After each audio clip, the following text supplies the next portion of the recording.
క్రైస్తవ మత పెద్ద పోప్ ఫ్రాన్సిస్ కన్నుమూశారు. గత కొద్ది రోజులుగా తీవ్రమైన శ్వాసకోశ ఇన్ఫెక్షన్తో బాధపడుతున్న ఆయన రోమ్లోని జెమిల్లీ ఆసుపత్రిలో చికిత్స పొందుతూ సోమవారం తుది శ్వాస విడిచినట్లు వాటికన్ వర్గాలు వెల్లడించాయి.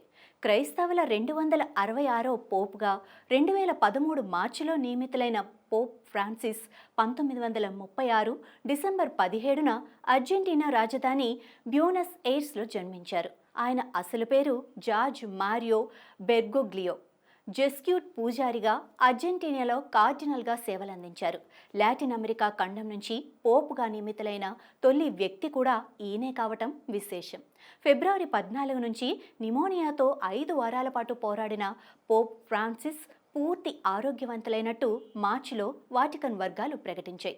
ఆసుపత్రి నుంచి డిశ్చార్జ్ అయిన అనంతరం తన నివాసానికి వెళ్లటానికి ముందు ఆనవాయితీ ప్రకారం ఆయన సెయింట్ మేరీ మేజర్ బాసిలికాకు వెళ్లి ప్రార్థనలు కూడా చేశారు. ఊపిరితిత్తులు, శ్వాసకోశ అవయవాలు దెబ్బతినటంతో పోప్ మాట్లాడేందుకు ఇబ్బంది పడుతున్నారని అప్పట్లో వైద్యులు వెల్లడించారు.